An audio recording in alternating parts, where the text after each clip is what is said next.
আমাদের আজকের আলোচ্য বিষয় যখন সার্জারির বিকল্প হোমিওপ্যাথি পর্ব ৮। আজকের বিষয় টনসিলাইটিস। আমাদের আজকের আলোচক ডক্টর নীলকমল বর্মন স্যার। স্যারকে অনুরোধ করবো স্যার আজকের আলোচনা শুরু করুন। নমস্কার। যেটা নিয়ে আজকে আলোচনা হবে একদম কমন জিনিস। টনসিলাইটিস জানেন না এমন কেউ নেই, আর কম বেশি সব পরিবারের শিশুদের মধ্যে এটা একটা সময় লক্ষ্য করা যায়। আর হোমিওপ্যাথদের মধ্যে তো নিঃসন্দেহে বলতে পারি সব থেকে সফলতম বা সাফল্যের জায়গা হচ্ছে এই টনসিলাইটিসের চিকিৎসা। যদি অনেকে বলতে পারেন যে রোগভিত্তিক চিকিৎসা তো সমর্থনযোগ্য নয়, তবু অস্বীকার করার তো উপায় নেই যে যখন পেশেন্ট আসে বা পেশেন্টের বাড়ির লোকেরা যখন একটা বাচ্চাকে নিয়ে আসে, তখন কিন্তু সেই টনসিলাইটিসেরই সমস্যা নিয়ে কিন্তু আমাদের কাছে আসে। এখানে আমরা দু তিনটে জিনিস দেখতে চাই বা দেখতে পাই। সেটা হচ্ছে ম্যাক্সিমাম সময় আমরা দেখি, মানে আমি যেটা দেখি, আমার সাথে অনেকে সহমত হতেও পারেন নাও পারেন, যে লোকাল সিমটম গুলো কিরকম, অর্থাৎ লোকাল সিমটমটাকে প্রাথমিকভাবে সব থেকে বেশি আমি গুরুত্ব দিয়ে থাকি।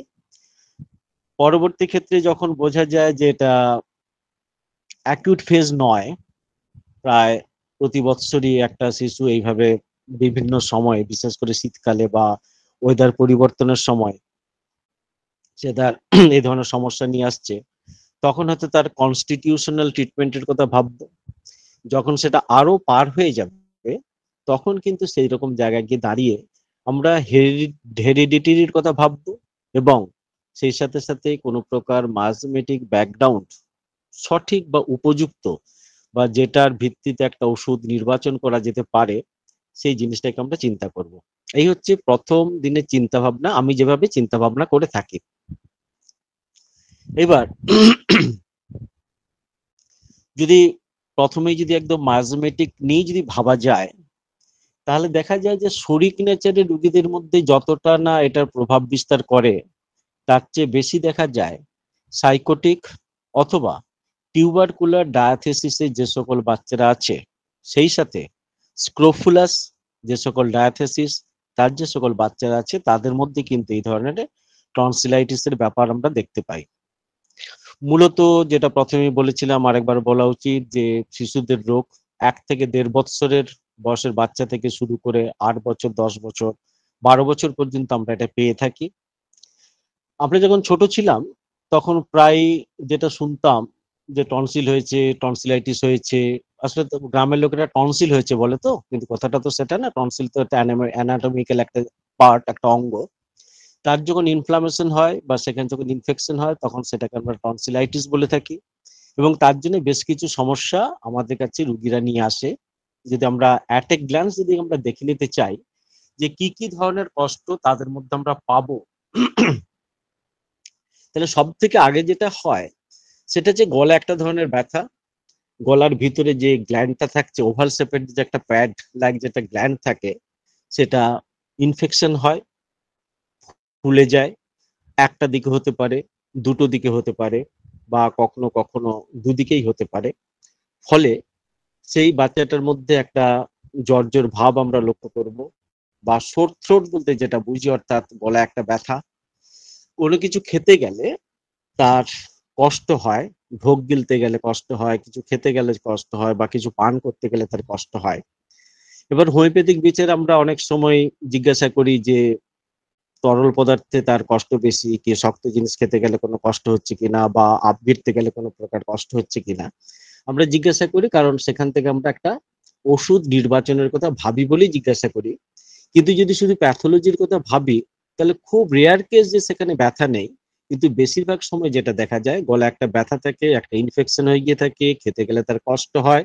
তার সাথে সাথে হয় কি, যে কান এবং তার পার্শ্ববর্তী যে সকল অঞ্চলে যে লিম্ফ গ্ল্যান্ড গুলো আছে, সেগুলো কিন্তু মোটামুটি ভাবে ফুলে গিয়ে থাকে, এবং তার সাথে একটা কানে তীব্র যন্ত্রণা আমরা অনেক ক্ষেত্রেই কিন্তু আমরা লক্ষ্য করে থাকি।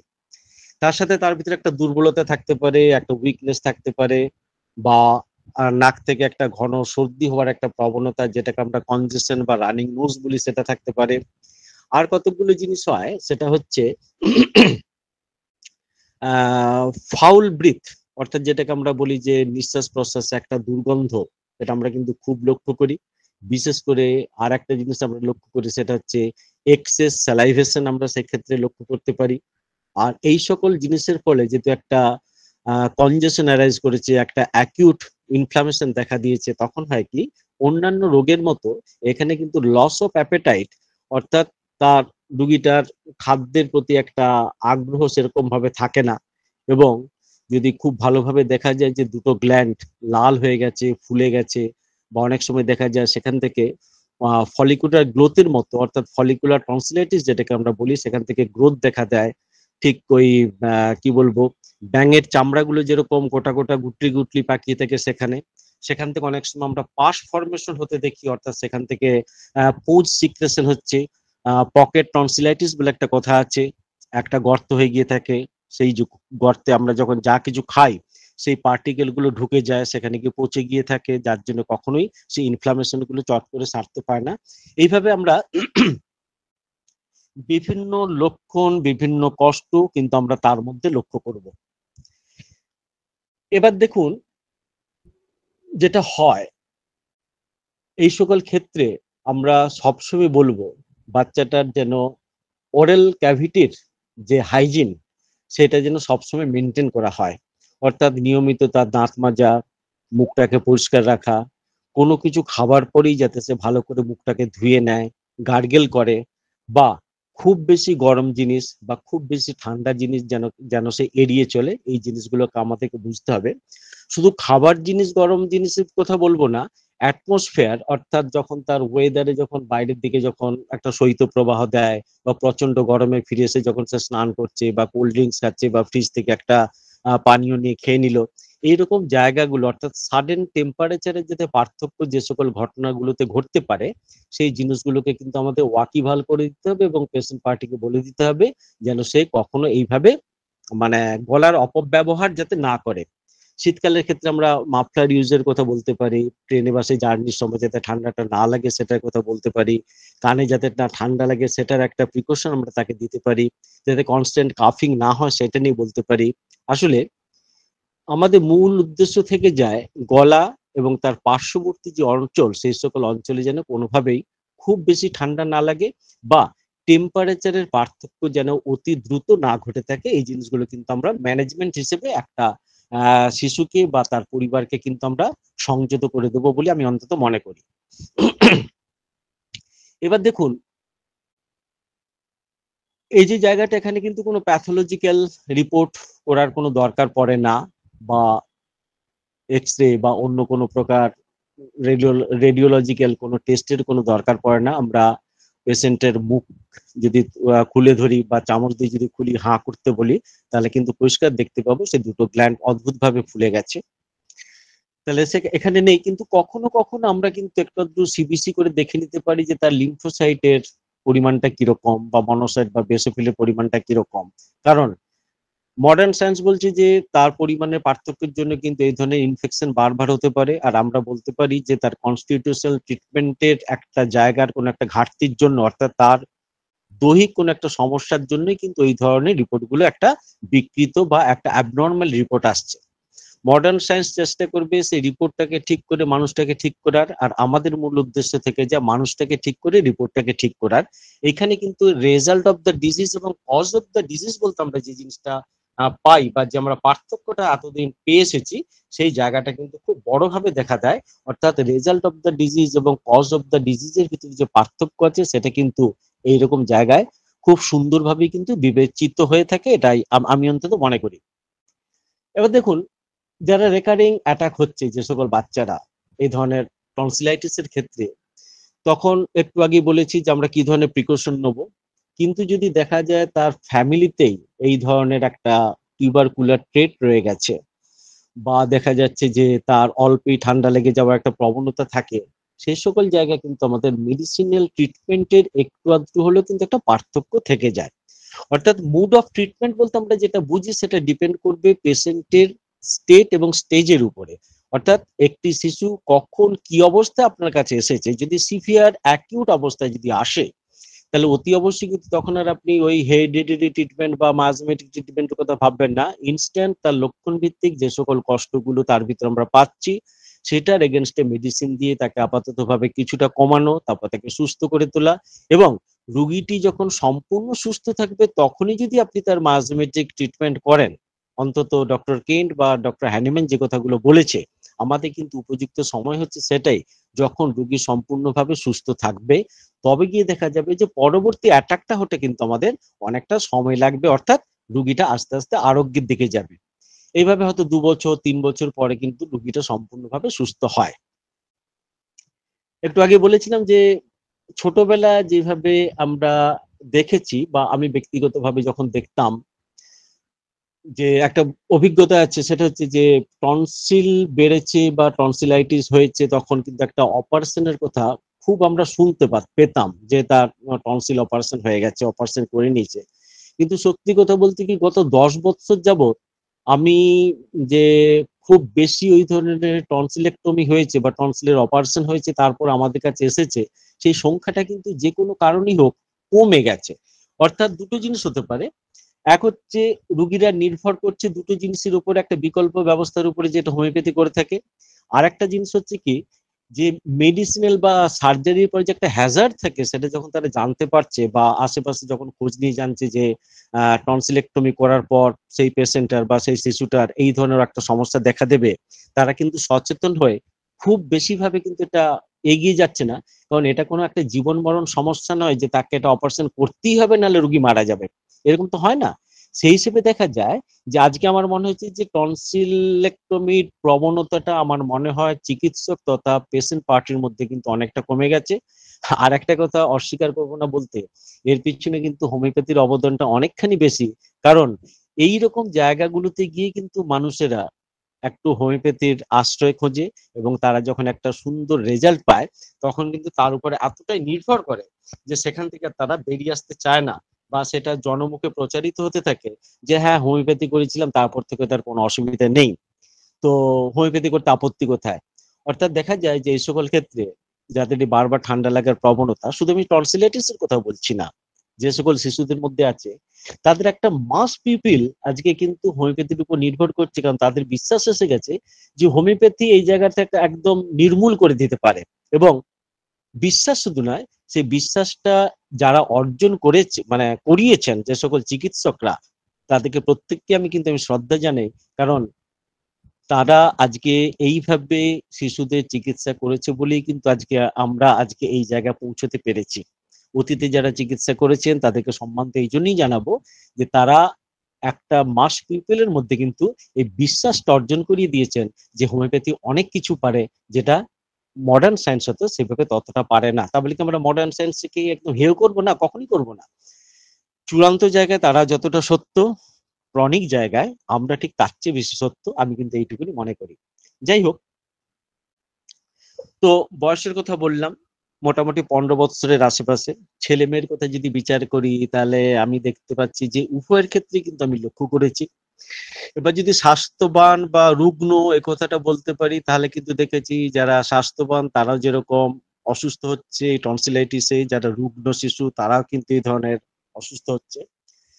যেহেতু আমরা হ্যানিম্যানীয় দৃষ্টি বা হোমিওপ্যাথির উপরে বিশ্বাস করি, সেখানে দুটো কথা একটু আগেই বলেছি, আবার আমি রিপিট করতে বাধ্য হচ্ছি। সেটা হচ্ছে টিউবারকুলার ডায়াথেসিস যাদের মধ্যে, আর একটা হচ্ছে কি যাদের ভিতরে স্ক্রোফুলেরিয়া টাইপের যে সকল সার্কামস্ট্যান্স বা স্ক্রোফুলেরিয়া যে ডায়াথেসিস বলি যাদের ভিতরে আছে, তাদের ভিতরে কিন্তু এই ধরনের আমরা লক্ষ্য করছি। এটা আমার বলার মানেটা কি? এটা বলাটা মানে হচ্ছে যে আমরা এই জায়গাটা যদি আমাদের কাছে সুস্পষ্ট হয়, তাহলে আমাদের মোড অফ ট্রিটমেন্ট কিন্তু কিছুটা হলে বদলে যাবে। এবং বদলে যাবে কেন? কারণ সঠিক জায়গায় পৌঁছানোর জন্যই তো আমাদের কিন্তু অনেক সময় রাস্তা বদল করতে হয়। যে শুধু ট্রিটমেন্ট করলাম, লক্ষণ পেলাম, দিলাম, তাতে কিন্তু দেখা যায় যে খুব সাফল্য আসে না।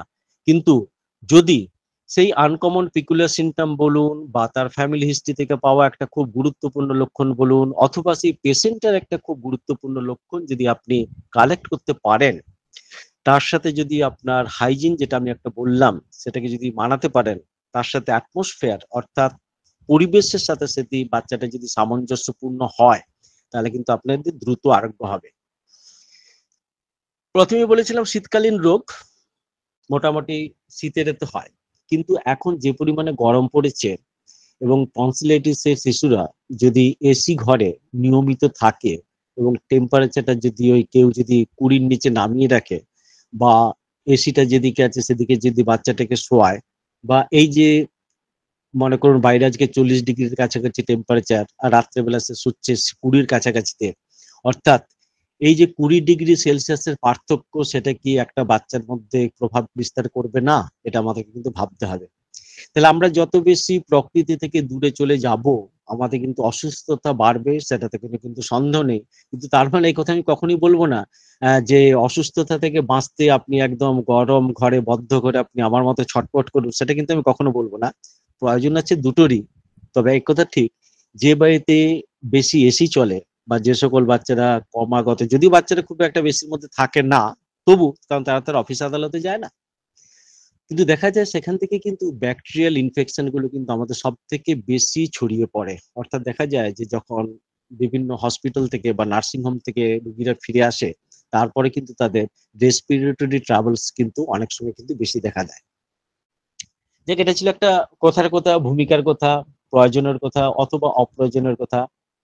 তবে বলতে হয় কারণ কিছুটা সচেতনতা ছাড়া কিন্তু আমরা কখনোই একটা চিকিৎসককে আরোগ্য করতে, মানে পেশেন্টকে কখনোই আরোগ্য করতে পারবো না।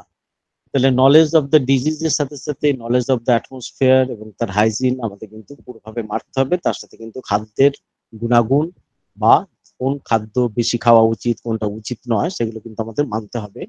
ফ্রিজ থেকে বের করে ঠান্ডা ফল বা দুধ বা অন্য কোনো কোল্ড ড্রিঙ্কস বা পেপটিসাইড আছে এরকম জিনিসগুলো, খাদ্যগুলো কিন্তু আমাদের যতটা সম্ভব এড়িয়ে যাওয়া উচিত। এবার যদি আমি শেষ মুহূর্তে বলছি কি, আমরা তো বুঝলাম, আমরা আমাদের ডায়াগনোসিস হলো, চিন্তা ভাবনা হলো, মডার্ন মেডিসিনের কথা জানলাম, আমরা কি করব না জানলাম, কখন সার্জারি করব কখন করব না, না করার জায়গাটাতে আমি বেশি সমর্থন করব এই জন্যই কারণ যে হ্যাজার্ড গুলো হয় তার ভিতরে আছে সব থেকে বড়, সেটা হচ্ছে লস অফ ভয়েস, অর্থাৎ তার কণ্ঠস্বর কিন্তু সম্পূর্ণভাবে বিকৃত হয়ে যায় আর কিন্তু সে কখনো একটা স্বাভাবিক জায়গায় ফিরে পায় না। সেই জন্য আমার ব্যক্তিগত চিন্তা ভাবনা হচ্ছে কষ্ট করে হলেও ট্রিটমেন্ট হোমিওপ্যাথি করা উচিত, যাতে এই ধরনের সিকেলি গুলো বা পোস্ট সার্জিক্যাল হ্যাজার্ড গুলো যাতে আমাদের শিশুদের মধ্যে, মানে বিশেষ করে আমাদের পেশেন্টের মধ্যে যাতে কম আসে। এবার যে কথাটা বলছিলাম মেডিসিনের কথা, কনস্টিটিউশনাল ট্রিটমেন্ট যেভাবেই করুন, প্রথম অবস্থায় যদি আমরা শুধু লোকাল সিমটমের কথা ভাবি, আমরা কিন্তু প্রত্যেকেই জানি বা প্রত্যেকে আমরা এখানে অভিজ্ঞতা সঞ্চয় করেছি এবং আমি বিশ্বাস করি যে আজকে আপনারা যে উপস্থিত আছেন আমার চেয়েও আপনাদের ভিতরে যথেষ্ট অভিজ্ঞতা আছে অন্তত এই ধরনের আহ টনসিলাইটিসের রোগীর সারিয়ে তোলার। শিশুদের ক্ষেত্রে যখন আমরা পাচ্ছি সেই থোড়বড়ি খাড়া বড়ি থোড়, সেই লক্ষণগুলি ফিরে আসে, আমরা বেলিডোনার কথা ভাবি, আমরা ব্যয়টা কাটবে শিশুর কথা ভাবি, আমরা ব্যয়টা মিউরের কথা ভাবি, কিন্তু খুব মুশকিলে পড়ে গেছিলাম দেখুন। কেন মুশকিলে বলছি, এই যে একটু বোকা বাচ্চা বা যারা পড়াশোনা করতে ভালো নয়, স্থূল, মানে স্থূল তার দৈহিক ভাবে মানসিক ভাবে, আমরা তো অনেক সময় ব্যয়টা কাটবার কথা ভাবি। এইভাবে যে আমি কি পরিমাণে ঠকেছি আপনাদেরকে বলতে পারবো না। অথচ দেখা যাচ্ছে সেই ব্যয়টা কাটবে শিশুটার মধ্যে এমন একটা টিউবারকুলার নেচার রয়ে গেছে যে টিউবারকুলি নাম না দিলে সে কিন্তু সেরে উঠতো না, সেটা উপলব্ধি করেছি প্রায় 1 থেকে 1.5 বছর শিশুটাকে নিয়ে নাড়াঘাটা করার পর। তাহলে দেখুন মজার ব্যাপার হচ্ছে এটাই, বা হোমিওপ্যাথির কঠিনতম জায়গা এটাই, আবার সহজতম জায়গা হচ্ছে এটাই যে যারা লক্ষণ সংগ্রহ করতে পারে তাদের কাছে হোমিওপ্যাথি একরকম, যারা পারে না তাদের কাছে কিন্তু হোমিওপ্যাথি আর একরকম। তাহলে আমি কি বললাম, ব্যয়টা কাটবে শিশুকে, ব্যয়টা কাটবে সমস্ত লক্ষণ থাকা সত্ত্বেও এবং তাকে 6 থেকে 30, 30 থেকে 2C, 1M, 10M দিয়েও যখন উপকার হচ্ছিল না, তখন কিন্তু টিউবারকুলিনাম দিতে কিন্তু তার সম্পূর্ণভাবে আরোগ্য হচ্ছে। অথচ দেখুন টিউবারকুলিনামের মতো মেডিসিনটা ওই শিশুটার ক্ষেত্রে খুঁজে পেতে কিন্তু আমাদের রীতিমতো বিব্রত হতে হয়েছে। কি হতে বলতে পারেন স্যার, তাহলে আগে কি প্রশ্নগুলো করে নিতে পারতেন না? খুব মুশকিল হচ্ছে এটাই, কোন প্রশ্নে গিয়ে আমি থামবো। আমার কথাটা একটু বোঝার চেষ্টা করুন প্লিজ। কোন প্রশ্নে গিয়ে আমি থামবো এবং রুগীটাকে কোন ওষুধ দিলে সে সারবে, এটা এমন একটা দুর্গেয় বা গোলকধাঁধার জায়গা। আর এই রকম ঘটনাগুলো ঘটে বলেই আমরা কিন্তু ব্যর্থ হই প্রতি পদে পদে। আর একটা মজার ব্যাপার, অনেক জায়গাতে বলেছি, সেই আসল লক্ষণটা যদি কখনো রুগীর বাড়ির লোক আপনাকে বলে ফেলে, তাহলে কিন্তু আপনি জয় জয়কার করে ফেলবেন। কারণ ওই আসল জায়গার ওই ওষুধটি নির্বাচন করার জন্য যে লক্ষণটা দরকার ছিল, সেটা কিন্তু অন্য কোনো চিকিৎসক পাননি, সৌভাগ্যবশত আপনি পেয়েছেন, আপনি তাকে দিয়েছেন এবং সেই রুগীটা আস্তে আস্তে সেরে গেছে। একটা কেস মনে পড়ছে, খুব হেলদি, 7-8 বছরের শিশু, দেখে একদম ক্যালকেরিয়া বলি মনে হবে, যা কিছু সিমটম পেয়েছি সব ক্যালকেরিয়ার। ক্যালকেরিয়া দিয়েছি কমেনি, ক্যালকেরিয়া আয়োড দিয়েছি কমেনি। মজার মধ্যে হচ্ছে, তারপর যখন তাকে ব্যারাইটা মিউট দিলাম, তখন কিন্তু সে অদ্ভুত ভাবে কমে গেল। আচ্ছা এবার বলুন তো, ব্যারাইটা কি বললাম, কি কি মেডিসিন গুলো, সরি, ক্যালকেরিয়া কার্ব, ক্যালকেরিয়া আয়োড এবং ব্যারাইটা। আচ্ছা আমি কি এই লক্ষণগুলো মেট্রিয়া মেডিকে খুলে কখনো ভালো করে ভেবে দেখিনি, না আমি এটা জানি না? খুব খুব লজ্জা লাগে একথা বলতে, যে একটা মেডিসিনের সাথে একটা মেডিসিনের পার্থক্য করতে বসেও না, আমি অন্তত, আমি আপনাদের কথা বলছি না, আমি মাঝে মাঝে প্রচন্ড কনফিউশনে ভুগতে থাকি যে কোনটার প্রকৃত লক্ষণ। আসলে ঘটে কি, এইরকম জায়গায় প্রচুর অ্যান্টিবায়োটিক খেতে খেতে এমন কতকগুলো লক্ষণ অদৃশ্য হয়ে যায়, যেটা হচ্ছে তার প্রকৃত লক্ষণ। এমন কতগুলো লক্ষণ এসে পৌঁছে যায় যেটা তার প্রকৃত লক্ষণ নয়। ঠিক এই জন্য কিন্তু আমাদের চিন্তা ভাবনার ভুল হয়। কতগুলো হিডেন, কতগুলো সার্কামস্টেন্স থাকে, কতগুলো প্রত্যক্ষ লক্ষণ থাকে, কতগুলো পরোক্ষ লক্ষণ থাকে, কোনটাকে মানবেন কোনটাকে মানবেন না। এই কনফিউশনের জন্য কিন্তু আমরা আজকে বিব্রত হচ্ছি, কিছু করার নেই এখানে। কিন্তু আমার স্যারেরা বিব্রত হচ্ছেন, আমি হচ্ছি, আপনারা যারা আমাকে ভালোবেসে ক্লাসে এসেছেন তারা বিব্রত হচ্ছেন। এবং আমি নিশ্চিতভাবে বলতে পারি যে আপনাদের পরবর্তী জেনারেশন, মানে পেশেন্টের জেনারেশন নয়, এই হোমিওপ্যাথিক ফিল্ডে যারা আসছে, তারা কিন্তু একটা সময় প্রচন্ড কনফিউশনে ভুগবেন যে কোনটা রুগীর আসল চরিত্র, কোনটা রুগীর নকল চরিত্র। এই আসল নকলের পার্থক্যটা যদি না করতে পারেন, তাহলে কিন্তু আমারই মতো আপনারা ঠকবেন। সেই জন্য আপনাদেরকে বলবো যে প্রকৃত লক্ষণটাকে একবার খোঁজার চেষ্টা করুন। এই যে ব্যারাইটা কার্ড, সরি ব্যারাইটা মিউট দিয়ে যেটাকে সারলাম, এই অভিজ্ঞতাটাকে যখন অন্য জায়গায় কাজে লাগাতে যাচ্ছি, এখন ঘটনা হচ্ছে প্রিজুডিস না এক্সপেরিয়েন্স, এটা বড় গোলমেলের জায়গা। যেটাকে আমি এক্সপিরিয়েন্স বলে মনে করছি, আপনার সেটাকে প্রিজুডিস বলবেন, আমি যেটাকে প্রিজুডিস বলছি আপনার সেটাকে এক্সপিরিয়েন্স বলবেন। আলটিমেট ইন্ডিভিজুয়ালাইজেশনটাই হচ্ছে সব থেকে বড় ব্যাপার। আমি ব্যক্তিগতভাবে দেখেছি এই সকল জায়গায় পাইরোজেনাম এর মতো মেডিসিন অদ্ভুতভাবে কাজ করে। পাইরোজেনাম কেন করে সেটাকে কিন্তু বুঝতে হবে। যখন সেই পেশেন্টের ভিতরে আপনি কন্টিনিউ একটা লো গ্রেড ফিভার অথবা high rate of temperature, specially ওই পার্টিকুলার যখন সে টনসিলাইটিসে ভুগে, তখন যদি আপনি লক্ষ্য করেন, আপনি বলবেন স্যার এটা তো বেলেডোনার লক্ষণ। হ্যাঁ বেলেডোনার লক্ষণ। আপনি বলবেন স্যার এটা তো হিপার সালফারের লক্ষণ, শীতকালে বেড়েছে, কষ্ট হচ্ছে, ঢোক দিতে পারছে না। আমি বলবো হ্যাঁ আপনি যা যা বলছেন সব ঠিক, কিন্তু কোন লক্ষণটাকে বাদ দিয়ে কোনটাকে এগোবেন, সত্যি কিন্তু এটা খুব কঠিনতম জায়গা। কারণ যতটুকু সময় একটা পেশেন্টকে ওষুধ দিয়ে অপেক্ষা করার আমাদের দরকার হয়, আমরা কিন্তু অনেক সময় ততটা সময় অপেক্ষা করি না। ডক্টর কেন বলছেন আমরা তিনটে ভুল করি ওষুধ নির্বাচনের ক্ষেত্রে, পোটেন্সি নির্বাচনের ক্ষেত্রে। আর একটা ভুল করি, যতক্ষণ অপেক্ষা করা উচিত ছিল আমরা ততক্ষণ অপেক্ষা করতে পারি না। আর সত্যি কথা বলতে কি, তিনটে ভুলের রাজা হচ্ছে আমি। আমি তিনটে ভুলই করি, প্রায়ই করি, নিয়মিত করি, করতে করতে ঠকতে ঠকতে আজকে এখানে এসে পৌঁছেছি। যাই হোক, যখন দেখা যায় যে বাঁদিকে যেভাবে আমরা ল্যাকেসিসের কথা ভাববো, তো মার্ক বিন আয়োডের কথা ভাববো যদি বাঁ দিকে হয়, বাঁ দিক থেকে যদি ডান দিকে হয়, তখন কিন্তু আমরা মার্কসলের কথা যেরকম ভাববো, আমরা লাইকোপোডিয়ামের কথা ভাববো।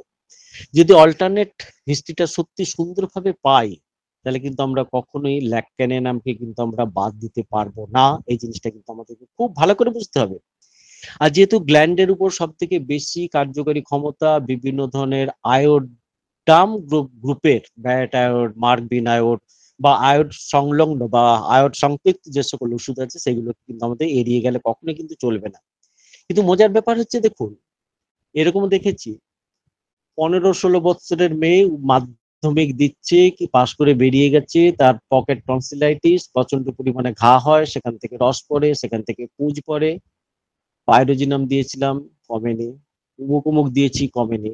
যখন বিরক্ত হয়ে যাচ্ছি 1 থেকে 1.5 বছর 2 বছরের মাথায় গিয়ে তারাও ছেড়ে যাচ্ছে না, আমি তাকে ফেলতে পারছি না। নতুন ভাবে কেস টেকিং, নতুন ভাবে চিন্তা ভাবনা, কি জানি হঠাৎ ভাবলাম পেশেন্টের ভিতরে পালসিটলাকে খুঁজে পাচ্ছিলাম। আসলে খুব মুশকিল হচ্ছে এটাই, জানেন তো, কি পাচ্ছি কি পাচ্ছি না। যখন একদম কিছু জানতাম না তখন খুব ভালো ছিল, মার্কসল দিয়ে দিতাম, সবই কমে যেত। এখন দেখছি মার্কস দিলে সব কমছে না, কারণ কি, ওই যে বিভিন্ন জিনিস জানতে গিয়ে এটা ঠিক না সেটা ঠিক, এটা হবে কি সেটা হবে না, এটা ভালো কি এটা মন্দ, অমুক ডাক্তারবাবুতে এটা দিয়ে দিয়েছেন, আগে ডাক্তারবাবুর প্রেসক্রিপশন দেখছি, মানে একটা এমন কঠিনতম পরিস্থিতির দিকে পৌঁছে যাচ্ছি যখন বুঝে উঠতে পারা যায় না রক্ততে জায়গা কোনটা। এরকম একটা খুব ব্যর্থ কেসে সাফল্য পেতে আমাকে পালসেটিলার মতো একটা মেডিসিনকে নির্বাচন করতে হয়েছিল। কিন্তু মজার ব্যাপার হচ্ছে, আচ্ছা প্রথম দিন কি পালসেটিলা ভাবতে পারতাম না। আসলে যতদিন যাচ্ছে আমার কনফিউশন বাড়ছে, যতদিন যাচ্ছে আমার ব্যর্থতাটা বাড়ছে, যতদিন যাচ্ছে আমি যেন হোমিওপ্যাথি থেকে অনেকখানি দূরে চলে যাচ্ছি। কেন বললাম হোমিওপ্যাথি থেকে দূরে চলে যাচ্ছি? কারণ যারা প্রকৃত হোমিওপ্যাথি করবেন তারা তো বলেই দিবেন যে সেই যে পেশেন্টটা পালসেটিলা, তুমি কেন পালসেটিলা দেখতে পাওনি, সেটা তোমার দুর্ভাগ্য। আমি ভেবে দেখলাম সত্যি তো, পালসেটিলা রুগী এসেছে, তাকে আমি পালসেটিলা দেখতে পেলাম না, তাকে আমি সাইলেসিয়া দেখতে পেলাম। আসলে আগের ডাক্তারবাবু পালসেটিলা দিয়েছে বলেই কিন্তু আমি সাইলেসিয়ার প্রতি একটা অনুরক্ত হলাম, কারণ আমরা তো সবাই জানি পালসেটিলা ক্রনিক সাইলেসিয়া। তাহলে আসলে হোমিওপ্যাথির জায়গাটা, ট্রিটমেন্টের জায়গাটা এতটা কঠিন এবং এতটা সহজ, ওই হীরের মতো কঠিন আর জলের মতো সহজ, যে আমরা সত্যি পদে পদে কিন্তু ব্যর্থ হই। এটা আমি আজকে দীর্ঘ 30 থেকে 35 বছর প্র্যাকটিসের পর আজকে আমি বলতে বাধ্য হচ্ছি, স্বীকারোক্তি এটা আমার। আবার মজা দেখুন, যে জায়গায় বিট করে বেরিয়ে যাচ্ছি, সে যে বলে না বলে বলে রোগ সারানো, হ্যাঁ সেটাও করিয়ে দেখিয়ে দিতে পারছি। তাহলে একই মানুষ কেন আজকে এই ধরনের প্রহেলিকায় ভুগছে, তারও কিন্তু অনেকগুলো উত্তর আছে। যদিও সেটা আলোচ্য বিষয় নয়, সেই জন্য সেখানে আর গেলাম না। তবে ছেড়ে দিন এটার কথা, এটা ক্লাসটা অন্যদিকে চলে যেতে, হয়তো অর্গাননের দিকে বেরিয়ে যাবে বা অন্যদিকে চলে যাবে, হয়তো সেটা যুক্তিসঙ্গত বা যুক্তিসঙ্গত না হতে পারে, তা থেকে আমি ফিরে যাচ্ছি না। একটা কথা বলবো যে, যেহেতু এটা ব্যাকটেরিয়াল ইনফেকশন, মোটেই ভাইরাল ইনফেকশন নয়, আপনারা কিন্তু স্ট্রেপ্টোকক্সিন বা স্ট্যাফাইলোকক্সিন মেডিসিনটার উপর একটুখানি কিন্তু গুরুত্ব দেবেন। যদি টনসিলেক্টমি হয়ে গিয়ে থাকে, সবাই যেটা বলে আমি সেটা বলবো, অতি অবশ্যই স্ট্যাফাসিগডের কথা ভাববেন। আর একটা মেডিসিন আমি খুব, মানে প্রিজুডিস নেই, ভাবি কিন্তু দিই কম, সেটা হচ্ছে মার্ক সায়ানাইট। মার্ক সায়ানাইট মেডিসিনটি কিন্তু এরকম জায়গায় দেখা যায় যে ওই যে গ্ল্যান্ড দুটো, প্যাডলাইক গ্ল্যান্ড দুটো যেটা ফুলে গেছে, সেখান থেকে কিন্তু মাংসগুলো খসে খসে পড়ার মতো একটা হয়, সে যখন কাশে দেখবেন মিউকাস মেমব্রেনের সাথে তার ভিতরের প্যাচগুলো কিরকম বেরিয়ে আসছে। যদি কখনো সেরকম একটা সিভিয়ার কন্ডিশনের পেশেন্ট পান, মার্ক পাইরোজেনাম এবং পরবর্তী ক্ষেত্রে কিন্তু আপনি মার্ক সায়ানাইটের কথা ভাববেনই ভাববেন। যদি ফ্যামিলি হিস্ট্রিতে টিউবারকুলার পান, অ্যাজমাটিক টেন্ডেন্সি বা নিজে কখনো টিউবারকুলোসিসে, যদি বা ওইটুকু বাচ্চা টিউবারকুলোসিসে ভোগার সম্ভাবনা কম, কিন্তু কোনো কারণে যেমন আজকে পেয়েছি যে মেসেন্টেরিক গ্ল্যান্ড গুলো তার এনলার্জড, তার জন্য ব্যথা, তাকে আমি আয়োডোফর্মামের মতো মেডিসিন ইউজ করলাম, কারণ ওর ছাড়া কোনো মেডিসিনে কাজ করবে বলে আমার কিন্তু মনে হচ্ছিল না। তাহলে যদি ওই পেশেন্টটার অন্য কোনো রোগের ক্ষেত্রে যদি দেখেন, দেখতে পান যে মেসেন্টেরিক গ্ল্যান্ড গুলো বেড়ে গেছে, তাহলে কিন্তু আপনি এই ধরনের স্ক্রোফোলিডিয়াম নোটোসা বা একোনাইট লাইকোক্টোনাম, একোনাইট এবং লাইকোপোডিয়ামের মিশ্রণ নয় কিন্তু, একোনাইটাম লাইকোক্টোনাম বলে একটা মেডিসিন আছে, যেখানে হজকিন আর নন হজকিনের সব থেকে একটা মানে স্পেসিফিক বা নিয়ার স্পেসিফিক মেডিসিন বলে সবাই গণ্য করেছে। সেরকম জায়গাগুলো কিন্তু আপনাদের ভাবা উচিত। আর একটা কথা হচ্ছে কি, যেহেতু গ্ল্যান্ডুলার ইনফেকশন, তাহলে কোনিয়ামের কথা ভাববেন, যদি সেটা হার্ডনেস, এবার বুঝবেন কি করে, আমরা কিন্তু অনেক সময় চামচ ইউজ করে বা স্ক্যাপুলা ইউজ করে সেই জায়গাটা প্রেস দিয়ে দেখার চেষ্টা করি যে ওটা খুব তলতলে, সেখান থেকে রস বেরোচ্ছে কিনা বা পুঁজ বেরোচ্ছে কিনা বা তার অ্যাটিটিউডটা কিরকম, অর্থাৎ ইনডিউরেশনের ব্যাপারটা সেখানে আছে কিনা।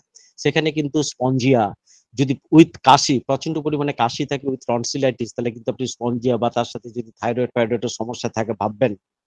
আর থুজা তো খুব বড় মেডিসিন, ব্যাসিলিনাম খুব বড় বড় মেডিসিন। যদি তার সাথে কোনো প্রকার স্কিন রিলেটেড ট্রাবলস গুলো থাকে, সেটা টিউবারকুলিনামকে কখনোই কিন্তু এড়িয়ে যাওয়া যায় না। কুনিয়ামের কথা বলেছি, স্টেপ্টোকক্কিন, সেফাইলোকক্কিনের কথা বললাম। পালসিটিলে আসলে তো আপনার কথা সাইলিসের কথা আসবেই, কারণ ওরা একটা কমপ্লিমেন্টারি, এগুলো তো আছেই। লাইকোপোডিয়াম বলেছি, ল্যাক ক্যানানাম বলেছি, মার্ক বিনার্ড বললাম, মার্ক প্রোটোবায়োট বললাম, ব্যায়েটের কথা আছে। একটা মেডিসিন তো তাহলে না বললেই না, সেটা হচ্ছে ফাইটলেকার মতো মেডিসিন কিন্তু এখানে খুব বেশি কাজ করে। যদি দেখা যায় যে তার সাথে টেন্ডনের শব্দ, সার্ভাইকাল গ্ল্যান্ড যদি থাকে এবং সেটা যদি গুটলি গুটলি গোচর হয়ে গিয়ে থাকে, তাহলে অতি অবশ্যই একটাবার আপনি স্ক্রোফুলেরিয়া নোডোসার কথা ভাববেন। স্ক্রোফুলেরিয়া নোডোসা 6/30 মার্ভেলাস কাজ করে। আর সব থেকে শেষে রয়ে গেছে এমন কিছু মেডিসিন যেটাকে নিয়ে আসতে হবে আপনার হেরিডিটির জায়গা থেকে, যেখান থেকে আমরা বুঝতে পারবো তার বুৎপত্তি বা তার অরিজিন কিন্তু 1 থেকে 2 পুরুষ আগে। যদি সেখানে হয় তাহলে কিন্তু সেই ঘুরে ফিরে টিউবারকুলিনামের মতো মেডিসিন, হাই ডাইলিউশন আপনারা অতি অবশ্যই কিন্তু দেবার কথা ভাবুন। ঠিক ন্যাচারাল রুগী হয়ে থাকে, যদি তার স্যালাইভেশন বেশি হয়, নাইট অ্যাগ্রাভেশন হয়, আলটিমেট বলার তো আমার কিছু নেই, আপনারা সবাই জানেন সিফিলিটিক ক্যারেক্টার গুলো। তো সেখানে কিন্তু মার্কসল বা সিফিলিনামের মতো মেডিসিন দিয়ে চিকিৎসা শুরু করবেন, কিন্তু চিকিৎসা শেষ করবেন অতি অবশ্যই সালফারের মতো একটা ডোজ দিয়ে। এইটুকু বলে আমার ব্যক্তিগত অভিজ্ঞতা, হয়তো তার সাথে কিছুটা অর্গানন, কিছুটা চিন্তা ভাবনা বা আজকের পরিস্থিতিতে কোন জায়গায় দাঁড়িয়েছি, নিজের খেদ, নিজের ক্ষোভ, ব্যর্থতা, সফলতা সবকিছু নিয়ে বললাম। ক্যালকিরিয়া ফস নিঃসন্দেহে একটা ভালো মেডিসিন। হয়তো ব্যাপারটা দেখুন, ভালো মেডিসিন বলে তো হয় না, আপনি যেভাবে লক্ষণ সংগ্রহ করতে পারবেন, লক্ষণ সংগ্রহে চাতুর্যেই, একদম চাতুর্যটা বললাম, কারণ আমাদের কোনো স্যারেরা ভালো করে বলে দিতেন না যে আরে এই লক্ষণটা পেয়েছি তাই দিয়েছি। সব জায়গায় চালাকি, হোমিওপ্যাথি ডাক্তারদের ভিতরে চালাকি আছে, আমার ভিতরে চালাকি আছে, যেন সবকিছু বলতে চাইছি না, এরকম একটা ব্যাপার থেকে যায়। সে যাই হোক, জানি না ক্লাসটা কিরকম লাগলো, আপনাদের সাথে আছি। আপনারা এবার আমাকে প্রশ্ন না করে আপনারা আপনাদের মতামত দিন, অভিজ্ঞতার কথা বলুন, কি পেলেন কি পেলেন না, সাফল্য যেরকম বলবেন, ব্যর্থতাটাকে সেভাবে তুলে ধরুন, তাহলে তবেই গিয়ে আমরা কিন্তু নতুন ভাবে অনেক কিছু শিখতে পারবো। জানি আজকে ক্লাস শেষ করলাম, নমস্কার, আপনারা সবাই ভালো থাকুন।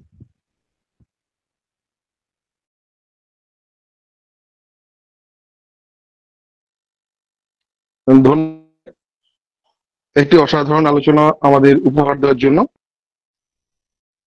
আমরা আলোচনার পরবর্তী স্তরে চলে যাব।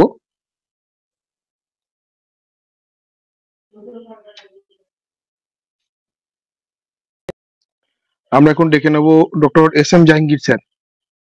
স্যার, আজকের বিষয় সম্পর্কিত অভিজ্ঞতা আপনি শেয়ার করুন।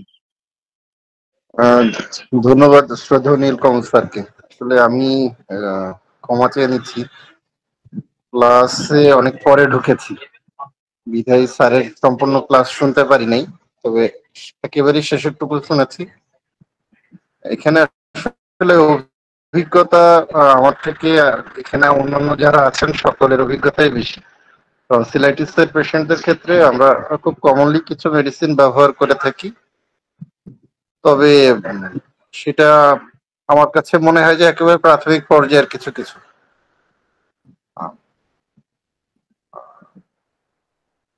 যদি স্যার লাস্টে পালসিডিলের কি কথা বলেছেন, অবশ্যই আসলে কিছু জায়গাতে আমরা পেশেন্টের মেন্টাল সিমটম বা মেন্টাল স্টেটের যে বিষয়টি, এটি যদি লক্ষ্য রাখি, তাহলে কমন মেডিসিন থেকে কিছুটা হলেও রেয়ার মেডিসিনের দিকে হয়তো বা টার্ন নেয় পেশেন্টের মেডিসিন সিলেকশন। আসলে সব দিকে খেয়াল রাখতে হয়। সর্বোপরি আমি অনুরোধ করব পেশেন্টের অবস্থাটিও খেয়াল রাখতে হবে। সেটি যদি আপনার আরোগ্যের মধ্যে থাকে বা আপনার হাতের মধ্যে থাকে, অবশ্যই আপনি ঔষধ দিবেন, না হলে পেশেন্টকে ছেড়ে দিবেন। কারণ according to medical science, not homeopathic medical সায়েন্সের কথা বলছি না, সার্জিক্যাল ডিসঅর্ডারের মধ্যেই পড়ে। অ্যালোপ্যাথি ফিজিশিয়ানরা ওনারা সার্জারির জন্য রেফার করেন।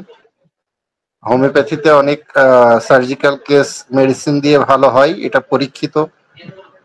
আমাদের বহু প্র্যাকটিসে আমরা আসলে এটা দেখে থাকি।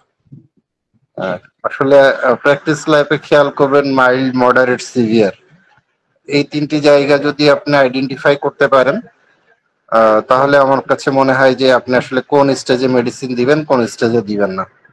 যদি মানে আমি সহজ কথাই বলি যে আমার কাছে যদি মনে হয় যে না আমি এই জায়গায় মেডিসিন সিলেকশন করতে পারছি তাহলে আমি দিই, না হলে ছেড়ে দিই।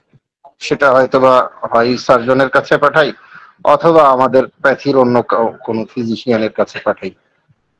তবে সব দিক থেকে খেয়াল রাখবেন পেশেন্টের অবস্থাটি। ধন্যবাদ স্যার, আবারও কৃতজ্ঞতা নীলকমল স্যারের প্রতি। হ্যাঁ, ধন্যবাদ স্যার আপনার মূল্যবান বক্তব্যের জন্য। আমরা এখন ডেকে নেবো ডক্টর প্রশান্ত কুমার রায় স্যার, আজকের বিষয় সম্পর্কিত আপনার অভিজ্ঞতা আমাদের সাথে ভাগ করে নিন।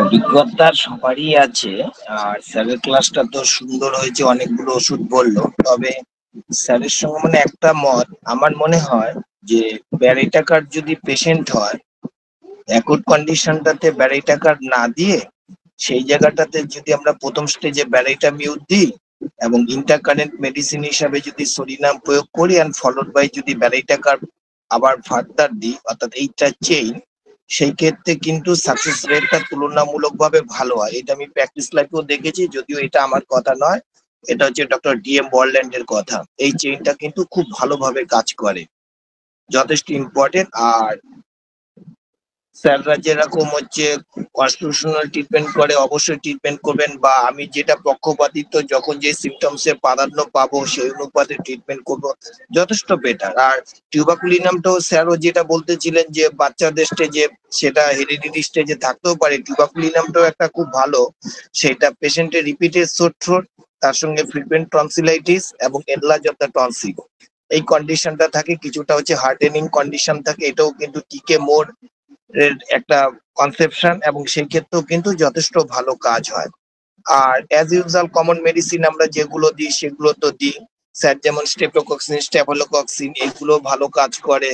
বা অ্যাজ ইউজুয়াল কন্ডিশন বুঝে টনসিলাইটিস কেস একটু যদি এই অ্যাকুট কেসগুলো খুব কেয়ারফুল ভাবে হচ্ছে সিলেকশন করাতেই খুব সুবিধা। স্যার যেরকম বললো সেইভাবেই আগালে খুব সুবিধা হয়। কিন্তু আমি এই চেইনটা খুব ফলো করি, আশা করি আপনাদের যদি ভালো লাগে দেখতে পারেন যে বর্ল্যান্ডের অনুপাতে ব্যারিটামিউড সরিনাম ফলোড বাই দি ব্যারিটাকার যদি ব্যারিটাকার্বের পেশেন্ট হয়। ধন্যবাদ। ধন্যবাদ স্যার। আমরা এখন চলে যাব, হ্যান্ড রাইজ করেছেন ডক্টর সৈয়দ আহমেদ স্যার। হ্যাঁ স্যার বলুন। হ্যাঁ, আদাব স্যার। হ্যালো, শুনতে পাচ্ছেন আমাকে? হ্যাঁ হ্যাঁ, শোনা যায়। আমার একটা প্রশ্ন ছিল, এই নীলকমল স্যার অথবা প্রশান্ত স্যার যে উত্তর দিতে পারেন, সেটা হচ্ছে ওই স্ট্রেপ্টোকক্সিন আর স্টেফাইলোকক্সিন আসলে ঠিক কোন অবস্থায় আমরা ব্যবহার করি? এটার আসলে যেহেতু খুব কম ব্যবহার হয় ওষুধ দুইটা, আমরা সচরাচর নাম শুনি কম, মানে ঠিক কোন ক্ষেত্রে আমরা দুইটাকে চিন্তা করবো? এটা শুরুতে নাকি ইন্টারকারেন্ট না শেষে? এটা যদি একটু বলতেন স্যার। আমি প্রশান্ত স্যারকে এটা অনুরোধ করছি এটা উত্তর দেওয়ার জন্য। প্রশান্ত স্যার একটু উত্তরটা দিন না প্লিজ। স্যার আপনি দিলে ভালো তো, তবু আমি যেটা করি স্যার, আমি মানে হ্যাঁ ক্লিয়ার কাট ইন্ডিকেশন আছে, আমি এইটা স্যার আমি করি, আপনি ভুল হলে বলবেন স্যার। প্যাথোলজিক্যাল যখন আমরা পড়ি আমরা দেখি যে স্টেপটোকক্সিনের যে পাস হয় সেগুলো কিন্তু তুলনামূলকভাবে পাতলা, কিছু কিছু ক্ষেত্রে ব্লাড স্টেইন থাকে এবং তার তীব্রতা কিন্তু খুব মারাত্মক হয়, মানে এই স্টেপটোকক্কাসের। সেই ক্ষেত্রে ওই সিমটম গুলো যদি ক্ল্যারিফাই করি, এই ক্ষেত্রে যদি টনসিলাইটিস হয়, টনসিলাইটিস এর ক্ষেত্রে ফিভার কিন্তু খুব বেশি হবে এবং তার ইনফ্লামেশনটাও বেশি হবে। সেই ক্ষেত্রে হচ্ছে স্ট্রেপ্টোকক্সিন। তুলনামূলকভাবে স্ট্যাফাইলোকক্সিনের কিন্তু অ্যাটাকটা বা টক্সিসিটিটা অত বেশি মারাত্মক নয়। স্ট্যাফিলোকক্সিনের যে পাস গুলো হয় সেগুলো তুলনামূলকভাবে হচ্ছে ঠিক এবং ভিরুলেন্সি স্ট্রেপ্টোকক্সিনের তুলনায় অনেক কম। এটা হচ্ছে আমাদের প্যাথোলজি শিক্ষা দেয়। তাহলে এইরকম ক্যারেক্টার যদি শো করি তাহলে সেইভাবে আমি প্রেসক্রিপশন করি যে স্ট্রেপ্টোকক্সিন দেবো নাকি স্ট্যাফিলোকক্সিন দেবো। এটা পাসের নেচারের উপরে এবং হচ্ছে ভিরুলেন্সির উপরে নির্ভর করে আমি সচরাচর এই প্রেসক্রিপশনটা করি। একটুখানি এটা কি স্যার আমার শুরুতেই আমরা করি, শুরুতেই করতে পারি না হ্যাঁ, শুরুতেই করতে পারেন, অবশ্যই শুরুতে করতে পারেন।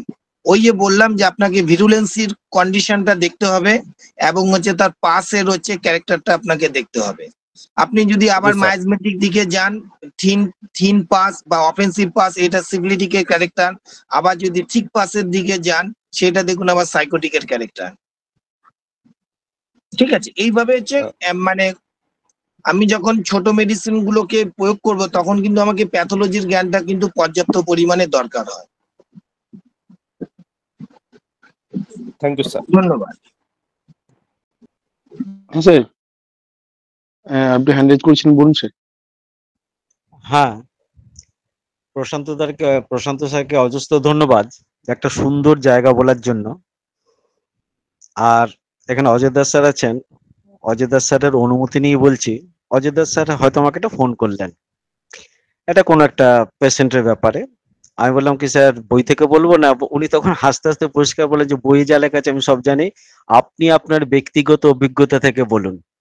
আসলে এই যে ব্যক্তিগত অভিজ্ঞতাটা এমন একটা জিনিস, সেইটার উপরে ওই যে একটু আগে বললাম সুকৌশল, তো এখানেও কিন্তু সুকৌশলের একটা ব্যাপার থাকে। সেই কৌশলের জায়গাগুলোকে আমাদেরকে বুঝতে হবে। এটা কিন্তু টিপস নয়, এটা হচ্ছে একটা চূড়ান্ত জায়গা যেখানে গিয়ে আপনি সাফল্যটাকে হাতের মুঠোয় ধরে রাখতে পারবেন।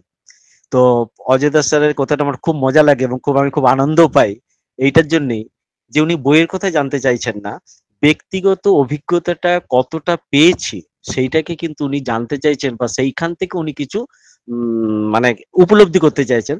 যদিও অজয় দাস স্যার সত্যি একজন স্যার, তার আমার অভিজ্ঞতার কোনো দরকার নেই, কিন্তু এই যে জায়গাটা বলেন এটা আমার খুব ভালো লাগে এই জন্যই যে আমরা ছাত্র হয়ে কিন্তু কখনো এইভাবে জানতে চাই না যে স্যার অভিজ্ঞতাটার কথা বলুন। আসলে অভিজ্ঞতার মধ্যে লুকিয়ে থাকে একটা চূড়ান্ত সামারি।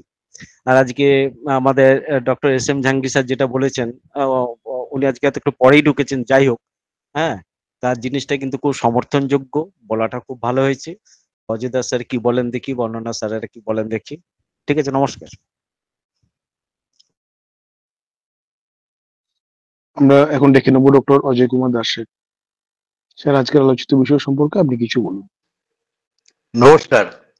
আমার মনে হয় আমরা যারা হোমিওপ্যাথি প্র্যাকটিস করি টনসিলাইটিসের পেশেন্ট পাইনি বা দেখিনি এরকম বোধহয় খুব কম আছে। এরকম বোধ হয় হাতে গুনলে পাওয়া যাবে যে তিনি তার প্র্যাকটিস লাইফে টনসিলাইটিসের পেশেন্ট দেখেনি। টনসিলাইটিসের পেশেন্ট আমরা প্রচুর পাই, দেখি, এবং আমার ব্যক্তিগত অভিজ্ঞতা থেকে আমি বলতে পারি টনসিলাইটিস পেশেন্ট আমরা যদিও জাহাঙ্গীর স্যারের কথার রেস ধরে বলছি যে রেফার করে দেওয়ার জায়গা পর্যন্ত আমার এখনো পর্যন্ত আসেনি। দেখা গেছে যে এলোপ্যাথি ডক্টরদের কাছে ঘুরে এসছে, আমার কাছে যখনই এসছে অ্যাকুইট কন্ডিশন গুলো তো আসে, ওগুলো তো অ্যাকুইট মেডিসিন যখন যে কন্ডিশন থাকে তখন সেই রকম দেখে দিই। কোথাও অ্যাকুইট মেডিসিন দিচ্ছি, কোথাও টক্সিসিটি সেরকম পর্যায়ে চলে গেছে সেই জায়গাটা দেখে দিচ্ছি, যেটা বললেন যে স্ট্যাফাইলোকক্সিন বা স্ট্রেপ্টোকক্সিন। তবে বেশিরভাগ যদি টনসিলাইটিস পেশেন্ট আমরা যখন দেখি এরপর ডাক্তারদের কাছে ঘুরে ঘুরে ঘুরে ঘুরে তারা লাস্টলি বলে দিয়েছে অপারেশন করতে হবে, এবং সারা জীবনে আপনি কখনো এই অবস্থায় ঠান্ডা খাবেন না, টক খাবেন না, একদম এই জায়গায়। আমার টার্গেটটা থাকতো সবসময় বা থাকে এখনো, যে জিনিসগুলো খেতে বারণ করেছে সেই জিনিসগুলো কবে ওকে খাওয়াতে পারবো। একটা বাচ্চা 10-12 বছর, 13 বছর, 14 বছরে যাবে একটা ছেলে বা 15 বছরের ছেলে বা একটা মেয়ে, সেই বয়সে ফুচকা খাবে না বা আইসক্রিম খাবে না, বিয়ে বাড়ি যাবে সবাই খাবে আর সে বসে থাকবে, এটা আমার মেনে নিতে পারি না।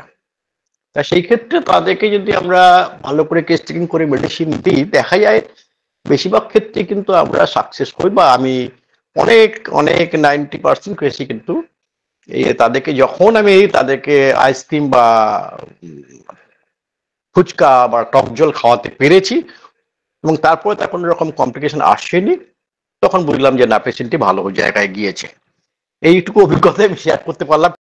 আর সবাইকে অসংখ্য ধন্যবাদ জানিয়ে, নীলকর স্যারকে আমার শুভেচ্ছা ভালোবাসা জানিয়ে আমি শেষ করছি। হ্যান্ড রাইজ করেছেন ডক্টর দীপঙ্কর সাহা। বলুন স্যার। নমস্কার, আমার একটা প্রশ্ন আছে স্যার কাছে। প্রশ্নটা হলো, একটা 40 বছরের ইয়াং মিডিল এজের পেশেন্ট, সে ক্রনিক টনসিলাইটিসে ভোগে। তাকে যদি আমরা কনস্টিটিউশন করে নর্মাল লাইফে আনতে পারি একটু, তারপরে সে যদি বলে যে ডাক্তারবাবু আমি কি একটু আইসিইউ নিতে পারবো বা এগুলো ইচ্ছা হলো, তাহলে আমি তাকে কিভাবে ম্যানেজমেন্ট করবো, কতটা তাকে স্বাধীনতা দেবো, এই জায়গাটা যদি একটু ক্লিয়ার করে দেন।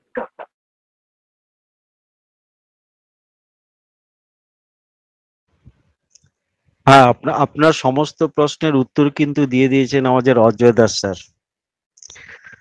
অর্থাৎ যে সকল জিনিসে তার কষ্ট বাড়ে, সে যখন স্বাভাবিক জীবন যাপন করে, তখন দেখা যাবে যে ওই সকল কষ্টগুলো তার তখন থাকছে না। এটি হচ্ছে হোমিওপ্যাথিক বৈচিত্র্য। যে যে সকল জায়গাগুলোতে আমরা মডার্ন সায়েন্স বলছি দীর্ঘদিন আপনি এগুলো খাবেন না, কিন্তু রুগী যদি খেয়ে যদি সুস্থ থাকে, তাহলে তো আমরা বুঝবো সেটা আরোগ্য হয়ে গেছে। অথবা আরোগ্য নিয়ে হয়তো অনেকে অনেক কিছু বলতে পারেন, যে সুস্থ হয়ে গেলে এইটুকু হয়ে গেলে কি সে আরোগ্য হয়েছে। আমি অত তর্কে যেতে চাই না। অজয় দাস স্যার যেটা বলেছেন সেটাকে একদম সামনে রেখে সাইনবোর্ডের মতো তুলে ধরে বলছি, যখন বুঝতে পারবেন যে সবকিছু খেতে পারছে, আপনি বুঝবেন যে আপনার রোগী সম্পূর্ণভাবে সুস্থ হয়েছে। এইটুকুনি বলতে চাই। নমস্কার।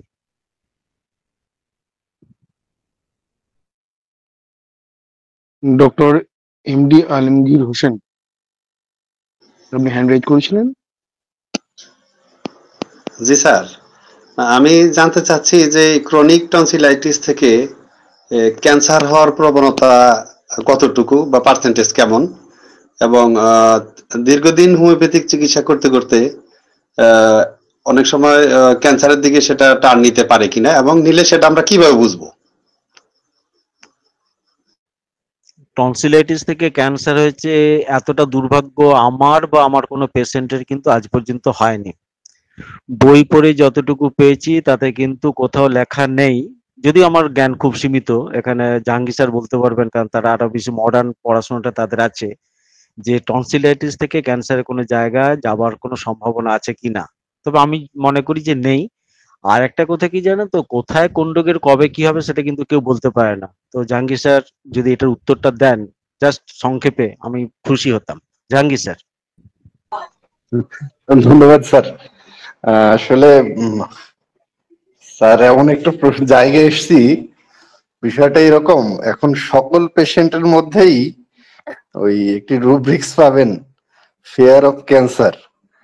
চেম্বারে যতগুলো রুগী পাই, তার 80% to 90% রুগী এসেই বলে যে ডাক্তার সাহেব আমার এই জায়গা থেকে ক্যান্সার হবে না তো। আমি অন্যদের কথা জানি না, মানে আমার চেম্বারের কথা বলছি। আর টনসিলাইটিসের বা টনসিল থেকে ক্যান্সার হওয়ার সম্ভাবনা নেই বললেই চলে। আর ক্যান্সার যার কপালে আছে তার হবেই, সেটা টনসিল থেকে হোক আর আপনার পায়েস থেকে হোক আর আপনার সিম্পলি হাতের একটা ক্ষত থেকে হোক। কারণ আমি এরকমও দেখেছি, পেটের উপরে জাস্ট চেস্ট ওয়ালের উপরে ছোট্ট একটি ক্ষত, সেখান থেকে একটি মানে কার্সিনোমা ডেভেলপ করেছে। তাহলে একটা সিম্পলি ক্ষত থেকে তার কার্সিনোমা ডেভেলপ করছে, আপনি কিভাবে চিন্তা করতে পারেন? অনেকেই তো এটা চিন্তাও করে না। কিন্তু টনসিলাইটিস, যেহেতু আজকের বিষয়টি টনসিলাইটিস, সেখান থেকে আসলে ক্যান্সার হওয়ার এরকম কোনো নজির এখনো নেই। আর কারোর কপালে থাকলে ওই জায়গাতে টনসিল মানে ক্যান্সার হবে, সেটা হতে পারে। এটা ওই টনসিল দায়ী বা টনসিলাইটিস দায়ী এরকম কোনো নজির এখনো নেই। ধন্যবাদ স্যার। আর সকল পেশেন্টের মধ্যে এখন কিছু মনে করেন না, সবাই ডাক্তার তো, মানে পেশেন্টরাও ডাবল ডাক্তার। সবকিছুর মধ্যে ওই ক্যান্সারের ভীতি পাবেনই। এমন কোনো পেশেন্ট পায় না যে বলে না যে ডাক্তার সাহেব ক্যান্সার হবে না। ইভেন আমি মানে আমার খুব কষ্ট লাগে, খুব আলেমালা লোক ওনারাও এসে বলে যে ডাক্তার সাহেব আমি মারা যাব না তো। আমি মাঝে মাঝে একটু রূঢ় আচরণও করে ফেলি, যে আপনি তো মারা যাবেন এটা নিশ্চিত সত্য, ভয় পান কেন? আমি সরাসরি বলি যে আপনি মারা যাবেন এটা নিশ্চিত সত্য, আপনি বেঁচে আছেন এইটুকু আপনার ভাগ্য ভালো। আমার কাছে মনে হয় যে প্রশ্ন করেছেন, আমি জানি না উনি হয়তো আমার কথায় সন্তুষ্ট হতে পেরেছেন কিনা। কারণ পেশেন্ট গুলো এখন সবাই ওই ক্যান্সারের ভর্তি মাথার মধ্যে নিয়েই আসে। এইগুলো পেশেন্টকে একটু আপনারা চেষ্টা করবেন কাউন্সিলিং করে এই জায়গা থেকে সরাতে। ধন্যবাদ স্যার। স্যার আমার আরেকটু জানতে ইচ্ছে যে ওই যে পকেট যে হয় টনসিলে, মানে ক্ষত হয়ে ভিতরে পকেটের মতো হয়, এটা কি ওই হোমিওপ্যাথিক ট্রিটমেন্টে বা ওইটা ভরে ঠিক হয় কিনা বা উঠে আসে কিনা? বিষয়টা হচ্ছে স্যার, ক্রনিক টনসিলাইটিস এর ক্ষেত্রে আমি যে কয়টা কেসে সফল হয়েছি, আসলে বেশি দিন পেশেন্ট থাকেও না। বিশেষ করে যারা খুব বেশি টাকাওয়ালা লোক, মিডিল এজের যারা, এরা কিছুটা থাকে, গরিব মানুষও থাকে না। আমার প্র্যাকটিস গরিব মানুষও ওই যে অপারেশন করে ফেলে, কারণ এখন সবারই বাচ্চা কাচ্চা একটা দুইটা, তো খুব ভয়ে থাকে মানুষ যে যদি মরে যায়, এরকম একটা ভয়ে থাকে। তো যে পকেট সৃষ্টি হয় ওইটাতে কোনো সমস্যা নেই। সিম্পলি আমার ইন্টারমিডিয়েটের ম্যাথ টিচারের মেয়ে, ওরও টনসিলাইটিস মানে সমস্যা ছিল, এবং সেটা রিকারেন্সি হতো। ওর এক চাচা ডাক্তার বারবার অপারেশনের কথা বলছে, মেয়েটা এবার ইন্টারমিডিয়েট ফার্স্ট ইয়ারে, আল্লাহ রহমতে অপারেশন লাগে নাই। সে এখনো ভালো আছে, খুব সুন্দর আইসক্রিম খাই, সবকিছুই খাই। হ্যাঁ, কিছু একটা বিষয় হচ্ছে, এখন মনে করেন যে টেম্পারেচার এত হাই, এখন কেউ যদি একটু আইসক্রিম খায় তা তো ঠান্ডা লাগতেই পারে। এটাকে যদি আপনি ওই টনসিলাইটিসের জায়গায় গিয়ে ধরেন তাহলে তো হলো না। হোমিওপ্যাথি মেডিসিন আপনার যখন ভাইটাল ফোর্সকে করে কাজ করে, সে অবশ্যই আপনার ওই সাসেপ্টিবিলিটিকে কমানোর ক্ষমতা রাখে। এটা একটা বিষয়, সেটা তার স্বাভাবিক ফর্মে নিয়ে যাবে এবং সাসেপ্টিবিলিটিটাও কমাবে। এটাই হোমিওপ্যাথি মেডিসিনের কাজ, যদি আপনি কনস্টিটিউশনাল মেডিসিন দিয়ে ট্রিটমেন্ট করতে পারেন। হ্যাঁ, আর যদি বিষয়টা আছে, কিছু জিনিস আছে যে আমরা টার্গেট বেস কাজ করি যে মেডিসিন গুলো দিয়ে, সেখানে হয়তো বা সেই অর্গানটি ভালো হয়ে গেল বা ওই ডিজিজটি ভালো হয়ে গেল, এতটুকুই বুঝি। আমার আরেকটি পেশেন্টের কথা বলবো। ওই পেশেন্টটি ওইটাও ফিমেল পেশেন্ট, এবার সেকেন্ড ইয়ারে, ইন্টার সেকেন্ড ইয়ার দিবে। ওই মেয়েটিও কিন্তু অপারেশন করার জন্যই বলেছিল, অপারেশন থেকে ঘুরে এসেছে, মানে ওটি টেবিল থেকেই ঘুরে এসছে বলা চলে। সেটিও এখন ভালো আছে আলহামদুলিল্লাহ, কোনো সমস্যা হয়নি। আরেকটা হাইপোথাইরয়েডিজমের পেশেন্ট, খুব ইয়াং ছেলে, প্রচুর মোটা, প্রায় 112 কেজি 13 কেজি ওয়েট। অপারেশনের টেবিল থেকে ওটাকে ডাক্তারই ফেরত দিয়েছে, কারণ কার্ডিয়াক কিছু প্রবলেম দেখা দিচ্ছিল। সেই পেশেন্টও এখন ভালো আছে। আমি এই কথাগুলো এই জন্যই বলছি যে আসলে হোমিওপ্যাথি কিছু কিছু সময় ম্যাজিক বা মিরাকেল দেখাতে পারে, স্বাভাবিক হয়। এবং আপনারা হোমিওপ্যাথি কিছু কিছু মেডিসিনে দেখবেন যে আমরা বলে থাকি সার্জিক্যাল নাইফ। আমি আমার বোনের ছেলের ক্ষেত্রে দেখেছি যে একেবারেই পেকে গেছে, মানে ট্রান্সফরমেশন হয়ে গেছে, সেপসিসের মতো হয়ে গেছে। গভর্নমেন্ট হসপিটালে গিয়েছে, একেবারে ইমিডিয়েট ওটি। আমি বললাম যে মামা একটু ওয়েট করো। ওষুধ দেওয়া হয়েছে, কিন্তু পরের দিন একেবারে মুখ ভরে একেবারে ওই বিষয়গুলো পুজের মতো বের হয়ে গেছে। আমি বলছি আর কিছু দরকার নেই, তুমি জাস্ট একটু ই করো, ক্যালেন্ডুলা দিয়ে একটু কুলি করো কয়েকবার। এখন কিন্তু সে স্বাভাবিক জীবন যাপন করছে, তার কোনো সমস্যাই হচ্ছে না। তাহলে এগুলো হোমিওপ্যাথি দিয়ে করে বা হয় সম্ভব। এখন এর পিছনের ব্যাখ্যা আসলে এখানে শ্রদ্ধেয় অজয় স্যার আছেন, নীলকুমার স্যার আছেন, প্রশান্ত স্যার আছেন, ওনারা দিতে পারবেন। আমি আমার প্র্যাকটিক্যাল লাইফ থেকে এই জায়গাগুলো বললাম। ধন্যবাদ স্যার। হ্যাঁ, তবে স্যার যেটা আসলে ওই বলছিলেন, ওই জায়গাগুলো রিকভারি করতে একটু সময় দিতে হবে পেশেন্টকে। এখন এই পেশেন্টকে যদি আপনি সময় না দেন বা পেশেন্ট আপনাকে সময় না দেয়, তাহলে রিকভারি করাটা খুব কঠিন, এতটুকুই বুঝি। এটা এমন না যে আপনি আপনার কাছে বা আমার কাছে জাদু আছে, আপনি ফু দিয়ে দিলাম আর উনি ভালো হয়ে গেল, এরকম না। যেটা জিনিস একটা যে ক্যান্সার ভীতি যেমন একটা বললেন, এটা তো প্রত্যেকটা মানুষেরই আজকাল ভয় পায়, কেন জানি না, এটা কাউন্সিলিং ছাড়া কিছু করার নেই। একদম পরিষ্কার করে আমি তো উল্টো কথা বলি, যে কে বলেছে ক্যান্সার হবে না? ক্যান্সার তো আপনার পায়ে পায়ে ঘুরে বেড়াচ্ছে, তো ক্যান্সার হতেই পারে। যে কোনো জায়গায় প্রথমেই যদি আপনি তাকে বলে না না হবে না, তাহলে সে একটু অন্যরকম ভাবে, তাকে আগে ভয় দেখিয়ে দিন, তারপর তাকে সাহস দেখাবেন। হতেই পারে, তবে লিখে রাখুন কোন রকম 10 বছর ধরে, মানে পেশেন্টকে বলবেন, আমি লিখে রাখুন বলতে চাইছি পেশেন্টকে, কোনো আলসারেশন মিনিমাম 10 ইয়ার্স না হলে সেখান থেকে কার্সিনোমা হয় না। আপনার গলার যে ব্যথাটা সেটা কি 10 বছর হয়ে গেছে, ঘাটা 10 বছর হয়ে গেছে? যদি না হয়ে থাকে তাহলে নিশ্চিন্ত থাকুন। এইরকম ভাবে তাদের সাহস জোগাতে একটু ম্যানেজমেন্ট দিতে হবে। আর টনসিলাইটিস পেশেন্ট, আমি তো বললাম আগেই, যেটা ইয়াংলি স্যার বললেন যে অপারেশন টেবিল থেকে ফিরে এসছে, আমাদের ক্ষেত্রে কিন্তু আমি তো প্রচুর কেসে সাকসেস হয়েছি। আর যেটা দেখা যায় যে টনসিলাইটিসের যদি দেখা যায় প্রাধান্য ছোটবেলা থেকে তারা এত বেশি অ্যান্টিবায়োটিক খেয়েছে, তাদের টনসিলাইটিসের একটা প্রবণতা সবসময় থেকে যায়। এবং এইসব ক্ষেত্রে যদি আমরা ভালো করে একটু কেস টেকিং করি, দেখবো যে তার ফ্যামিলি হিস্ট্রি বলুন, টিউবারকুলার মারাজম তার পিছনে থাকেই। তো এটা যে ক্যান্সার হতে পারে, এখন আইটিস কথাটা যেখানে থাকে সেখানে আমরা সবাই জানি একটা শরিক মারাজম থাকে।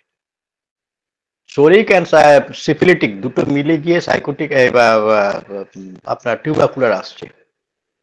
তো কোনো ক্ষেত্রে সাইকোটিকও তার সঙ্গে যোগ হয়ে যেতে পারে।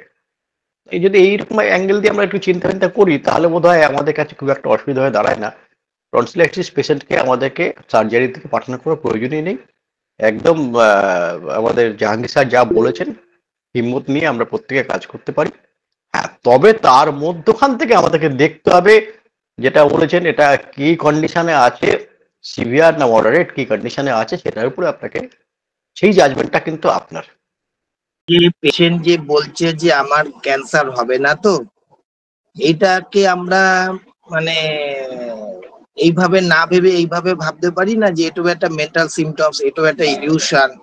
এই ক্ষেত্রে তো আমাদের একটা মেন্টাল সিমটম ধরে একটা বেস্ট মেডিসিন চলে আসতে পারে স্যার। যেমন ধরুন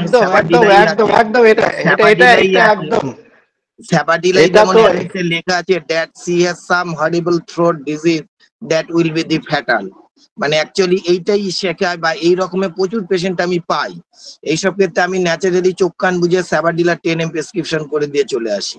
কারণ পেশেন্টের মধ্যে যাই হোক, পেশেন্টের একটা মিসম্যারিজম হোক বা যাই হোক, পেশেন্টের মধ্যে কিন্তু ওই একটা ভয় একটা ঢুকে গেছে। হ্যাঁ, এটা আমার মনে হয় যে এটা একটা আমাদের কাছে একটা আশীর্বাদ, মানে একটা বড় একটা মেন্টাল সিমটমস আমার কাছে শো করে দিল। এটা তো একটা বড় সিমটম আমাদেরকে দিয়ে দেয়, আমাদের গাইড দিয়ে দেয় পেশেন্টরা গাইড দিয়ে দেয়। হ্যাঁ স্যার। আর 2 নম্বর, আগের যে পেশেন্ট বললো পকেট, যদিও পকেট কথাটা এলোপ্যাথিক ব্যবহার করে, এগুলো ক্রিপ্ট ফরমেশন তৈরি হয়ে যায়, কিছু ক্ষেত্রে হার্ডেনিং হয়ে যায়। অত ভয় পাওয়ার কিছু নেই, ঠিক হয়ে যায়। ন্যাচারালি দেখা যায় যে ক্যালকেরিয়া ফ্লোর মেডিসিনটা ওইসব অ্যাঙ্গেলে প্রেসক্রিপশন করলে না যথেষ্ট ভালো রেজাল্ট আসে। যখন ক্রিপ্ট গুলো হার্ড হয়ে যায়, এই যেগুলো পকেট আমরা যেগুলো ইউজ করি, ক্যালকেরিয়া ফ্লোর যথেষ্ট বেটার অ্যাকশন পাঠায়। ওটা আমার অভিজ্ঞতাতে আমি দেখি স্যার। যাই হোক, ধন্যবাদ স্যার, আপনার অভিজ্ঞতা আরো বেশি। এইগুলো যখন আমরা দেখি, পেশেন্টগুলো যখন দেখি, তখন আমরা যেটা করি না অনেকে, সেটা হচ্ছে টাং হোল্ডার ইউজ করি না। যদি আমরা একটুখানি এই সমস্ত জিনিসগুলো ইউজ করি, টাং হোল্ডার ইউজ করে যদি টাংটাকে প্রেস করে দিয়ে আমরা দেখি, তাহলে কিন্তু পরিষ্কার সেখানে অনেকটা আমাদের চোখের সামনে ভেসে ওঠে পেশেন্টের কন্ডিশনটা। হ্যাঁ, সেই কন্ডিশনগুলো আমরা দেখতে পাই। আর আমরা বলি হা করো, হা করলে কিন্তু ভেতরটা কিছু দেখা যায় না। একটু টাং হোল্ডার যদি ইউজ করে দেখি, লাইট নিয়ে যদি আমরা ইউজ করি, তাহলে কিন্তু এগুলো পাওয়া যায়। আমরা অনেক কিছু ফিজিক্যাল এক্সামিন করতে পারি, এগুলোকে এক্সামিন করে নিয়ে আমরা পরিষ্কার বুঝতে পারি। এবং এই টনসিলের মধ্যেও ক্যালসিফিকেশন হয়, সেটাও কিন্তু আমরা হ্যাঁ ক্যালসিফিকেশন জ- সেটাও, হ্যাঁ ওই পোর্শনটাও সুন্দর কভার করতে পারে। হ্যাঁ ক্যালসিফিকেশন হয়। তো এইগুলো নিয়ে যখনই পেশেন্ট আমাদেরকে বলছে যে স্যার ক্যান্সার হবে না তো, অর্থাৎ পেশেন্ট এইখানটায় ফিয়ার ফ্রম ক্যান্সার, এটা আমাদের রুব্রিকে আছে, এটা রুব্রিকে আছে। তো সেদিক দিয়ে আমাদের পেশেন্ট আমাদের অনেক গাইড করে দেয়। আমার মনে হয় যে স্যার ঠিকই বলেছেন, এদিক দিয়ে কোনো অসুবিধা নেই, পেশেন্ট আমাদেরকে অনেক কিছু গাইড করে দেয়, কিন্তু পেশেন্টকে বোঝাতে হবে। বোঝানোর আগে তাকে একটু যে ক্যান্সার হতে পারে, তার জন্য যে সমস্ত প্রিকশন গুলো নেওয়া সেগুলো সে তো অটোমেটিকলি সে নিয়ে নেবে। হ্যাঁ হবে না কে বলেছে, যখনই বলবেন তখন দেখবেন তুমি এইগুলো এগুলো করো না, তাহলেই ক্যান্সার হবে না। আর তোমাকে আমি বলে দিচ্ছি তোমার ক্যান্সার হবে না, তুমি নিশ্চিন্ত থাকতে পারো। এবার সে একদম সাহস পাবে, সাহস জোগাতে হবে পেশেন্টকে। ঠিক আছে, ধন্যবাদ। ধন্যবাদ স্যার। ধন্যবাদ জানাই আমাদের আজকের আলোচক নীলকমল বর্মন স্যারকে। আমাদের আজকের আলোচনা আনুষ্ঠানিকভাবে এখানেই শেষ করছি। সকলে ভালো থাকুন, সুস্থ থাকুন, হোমিও উদ্দীপনার সঙ্গে জুড়ে থাকুন। ধন্যবাদ, শুভরাত্রি।